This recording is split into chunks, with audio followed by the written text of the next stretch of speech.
Hello students, बेटा आज का जो हमारा टॉपिक है वो हमारा टॉपिक जो है वो है डायमेंशन फॉर्मूले के सेकंड यूज़ पे हम क्या करेंगे, क्वेश्चन सॉल्व करेंगे। ठीक है, आपको वहाँ समझाया गया था डायमेंशन फॉर्मूले के 3 यूजेस होते हैं। पहला यूज़ आपने यहाँ सॉल्व कर लिया हुआ है जिसमें हमने कन्वर्शन की थी। अब डायमेंशन फॉर्मूले के सेकंड यूज़ पे हम क्वेश्चन चेक करेंगे और सेकंड यूज़ क्या होता है, that is check the correctness of the equations. अब आपको कुछ रिलेशन दिए जाएंगे, आपने उनकी करेक्टनेस चेक करनी है कि वो रिलेशन सही है या गलत है। तो आपको मालूम है उनको चेक करने का मेथड क्या होता है। अगर हम किसी इक्वेशन की लेफ्ट हैंड साइड किसके इक्वल कर दें, राइट हैंड साइड, तो दैट मीन वहाँ पे वो इक्वेशन क्या है, सही है। तो अब जो हमने यहाँ पे चीज़ चेक करनी है वो हमने करनी है डायमेंशन फॉर्मूले की हेल्प से। इसका मीनिंग अगर उस इक्वेशन में लेफ्ट हैंड साइड का डायमेंशन फॉर्मूला किसके इक्वल आ गया, राइट हैंड साइड के, तो वो इक्वेशन हमारी क्या होगी, सही होगी। क्वेश्चन क्लियर, समझ आ गया। डायमेंशन फॉर्मूले के सेकंड यूज़ पे क्वेश्चन समझाए जा रहे हैं। सेकंड यूज़ होता है कि हमने क्या करना होता है, इक्वेशंस की करेक्टनेस को चेक करना होता है। अब इस क्वेश्चन में आपको यहाँ पे क्या होगा, इक्वेशंस दी जाएंगी, आपने उन इक्वेशंस की लेफ्ट हैंड साइड किसकी इक्वल करनी है, right hand side, what, with the help of dimensional फॉर्मूले। अब उसी पे क्वेश्चन समझाए जा रहे हैं, अब वो समझें। देखिए अब यहाँ पे हमें पहला क्वेश्चन दिया गया है, इक्वेशन दी गई है S equal to U T plus half of A T square. तो आपने ये इक्वेशंस 9th क्लास में पढ़ी होती हैं, इन्हें बोलते हैं इक्वेशंस ऑफ मोशंस। अब आपको यहाँ पे क्या करना है, इसकी करेक्टनेस चेक करनी है कि इसकी इक्वेशन जो लिखी गई है वो सही है या गलत है।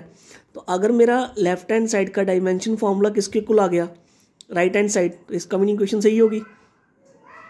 अब हम यहाँ पे क्या करेंगे, पहले हमने क्या ली, that is left hand side. Left hand side में क्या दिया गया है, एस। अब आपको सिर्फ यहाँ पे एक जो इंपॉर्टेंट चीज़ लर्न रखनी है वो क्या है बेटा, आपको क्वांटिटी का मालूम होना चाहिए वो क्वांटिटी कौन सी है। जैसे एस यहाँ पे क्या होता है, डिस्टेंस या पोजीशन। ठीक है, ये चीज़ लर्न रखनी है। एस यहाँ क्या होता है, डिस्टेंस। तो आपको मालूम है डिस्टेंस की हम डायमेंशंस क्या लिखते हैं, दैट इज L1। तो इसको हमने L1 लिख लिया। अब हमने साइड कौन सी ले ली, right hand side. Right hand side हमारे पास क्या है, u T plus half of A T square. अब इसमें u हमारे पास क्या होता है, दैट इज वेलोसिटी, जिसे हम बोलते हैं initial velocity, t is time and a is acceleration. और 1/2 यहाँ पे कांस्टेंट है, जो डायमेंशनलेस कांस्टेंट होगा तो हमें ड्रॉप करना पड़ेगा। ठीक है, अब देखिए यहाँ पे u की जगह हमने क्या लिखा, वेलोसिटी था, तो वेलोसिटी का L1 t-1, क्योंकि डायमेंशन फॉर्मूले में आपको पहले समझा चुका हूँ। देन आगे टाइम के लिए क्या लग गया, t1, आगे साइन प्लस का है, 1/2 हमने यहाँ ड्रॉप करना है क्योंकि डायमेंशनलेस कॉन्स्टेंट्स हैं। ए एक्सेलरेशन का L1 t-2 और टाइम का t1 एंड होल पावर कितनी है, 2, तो यहाँ 2 लिखना पड़ेगा। अब यहाँ देखिए यहाँ पे आएगा L1, then basis are same, powers are added, तो t 0 हो जाएगा, तो यहाँ नहीं लिखा गया। आगे साइन प्लस का, फिर से जब हम इसकी पावर ओपन करेंगे तो ये t की पावर 2 बन जाएगा। Again basis are same, powers are added, तो t यहाँ पे कितना हो जाएगा, 0, तो रिमेनिंग कौन बचेगा, L1। So that L1 plus L1 that is equal to twice of L, but 2 is dimensionless, तो हम 2 वहाँ पे क्या कर रहे हैं, ड्रॉप, तो रिमेनिंग हमारे पास यहाँ क्या बचा, L। या हम ऐसे भी कह सकते हैं कि लेंथ में लेंथ ऐड करूँगा तो आंसर फिर से क्या मिलेगा, दैट इज लेंथ और डिस्टेंस। सो दैट हम यहाँ से क्या क्लियर हो गया कि हमारी लेफ्ट हैंड साइड इसकी क्या है, राइट हैंड साइड। तो फर्स्ट इक्वेशन प्रूव हो गई। अब यहाँ पे सेकंड वन देखें, सेकंड वन इक्वेशन आपको दी गई है, that is v equal to u plus a t. Again left hand side लिखेगी, पहले लिखा गया v, तो v क्या होती है, velocity, that is final velocity. तो v का dimension formula that is m0 L1 and t-1। अब हमने क्या ली, right hand side, that is u plus a and t। u का डायमेंशन फॉर्मूला, क्योंकि u वहाँ क्या है, वेलोसिटी, आपको समझाया गया पीछे, तो m0 L1 and t-1 plus a is acceleration, L1 t-2 and t is time, तो टाइम के लिए t1।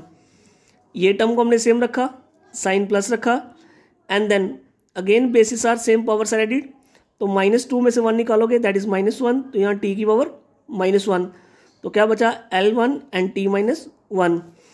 अब इन दोनों को देखो, अगेन ये दोनों क्वांटिटीज क्या हैं, सेम है, तो फिर से यहाँ पे 1 + 1 that is 2 time, 2 is dimensionless, तो ड्रॉप कर दिया, m0 L1 and t-1, so that left hand side equal to right hand side. Third one आपको इक्वेशन दी गई है V square minus you square equal to twice of A S. V stands for velocity final, U stands for initial velocity, two यहाँ पे dimensionless constant drop करना पड़ेगा, ए is acceleration and s is distance. तो पहले हमने यहाँ क्या ले ली, left hand side v square minus you square, v is velocity का m0 l1 t-1, ऊपर पावर 2 है तो पावर 2 लिखना पड़ेगी, आगे साइन माइनस का, u is m0 l1 t-1, again ऊपर होल पावर 2 है तो 2 लिख दिया, एंड देन पावर की powers multiply, m is 0, l is 2, t is -2, ठीक है, मल्टीप्लिकेशन कर रहे हैं पावर्स को, आगे साइन माइनस का, again m is 0, l is 2 and t is -2। फिर से वही चीज़, दोनों क्वांटिटीज़ क्या है सेम, तो सब्ट्रैक्ट हो जाएंगी। अब यहाँ पे आप क्या ऐसे कर सकते हो, 1 में से 1 निकाला 0, तो यहाँ पे 0 क्या होगा, दैट इज डायमेंशनलेस कांस्टेंट, तो 0 हमें यहाँ ड्रॉप करना पड़ेगा। या दूसरा हम सिंपली बोल सकते हैं, अगर हम वेलोसिटी में से वेलोसिटी को सब्ट्रैक्ट करते हैं तो answer is again a velocity, so that m0 l2 t-2। तो left hand side equal to, यहाँ पे हमने लेफ्ट हैंड साइड प्रूफ होगी। अब हमें ये किसके इक्वल प्रूफ करनी है, राइट हैंड साइड के, तो राइट हैंड साइड यहाँ पे क्या है, ट्वाइस ऑफ ए एस, तो twice of a and s, two is dimensionless constant drop करना पड़ेगा, ए is acceleration m0 l1 t-2 and s is distance that is l1, basis are same, powers are added, l2 बन जाएगा, m is 0, l is 2 and t is -2। तो again that left hand side equal to right hand side. तो ये भी equation क्या है, सही है। अभी तक मैंने आपको जितनी इक्वेशंस जहाँ पे प्रूव करवाई हैं, चेक करवाई हैं करेक्टनेस के अकॉर्डिंग, वो आपकी इक्वेशंस ऑफ मोशन थी। अब हम अदर इक्वेशंस को यहाँ चेक करेंगे कि वो इक्वेशन सही है जहाँ गलत है, ठीक है।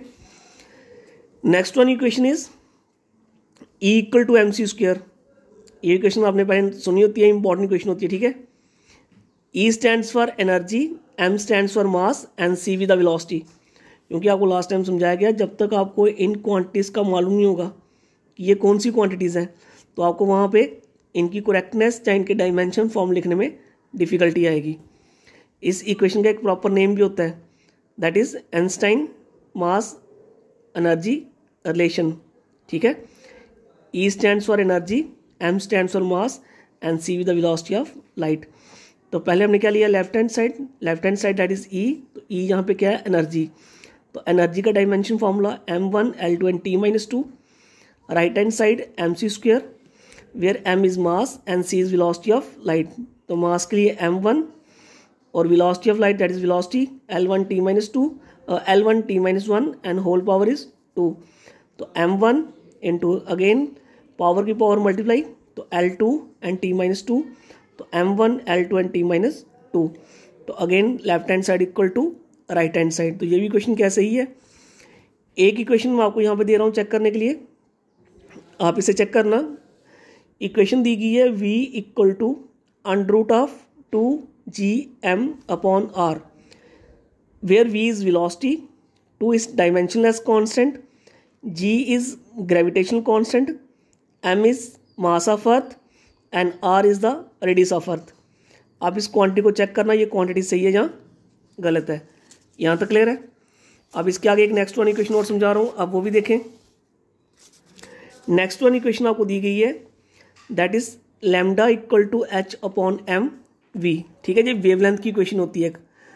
अब इसमें लैम्डा क्या स्टैंड करता है, lambda stands for wavelength, h is Planck's constant, m is mass and v is velocity. तो इनके भी सभी डायमेंशन फॉर्मूले आपको सिखाए गए हैं। तो पहले हमने यहाँ क्या ले ली, left hand side that is lambda. अब हमने कहा लैम्डा यहाँ पे क्या है, वेवलेंथ, तो वेवलेंथ इज लेंथ, तो L1 आ जाएगा। Right hand side h/mv, h is Planck's constant, m is mass and v is velocity. तो आपको प्लैंक्स कांस्टेंट का डायमेंशन फॉर्मूला सिखाया गया था, m1 l2 and t-1, and mass is m1 and velocity is l1 t-1। Solve करेंगे तो m से m cut जाएगा, m इज 0, l ऊपर जाएगा तो माइनस का, 2 में से 1 निकाले तो 1, और t ऊपर जाएगा तो प्लस का, तो यहाँ पे -1 + 1 0 हो जाएगा, तो t is 0। Again left hand side equal to right hand side. तो ये हमारे टॉपिक्स होते हैं जिसमें हम करेक्टनेस चेक करते हैं जो हमें इक्वेशंस दी गई होती हैं। अब इस पर मैं आपको बाकी क्वेश्चंस और सॉल्व करवा देता हूँ, जिससे आपको इस पर ज़्यादा प्रैक्टिस हो जाएगी।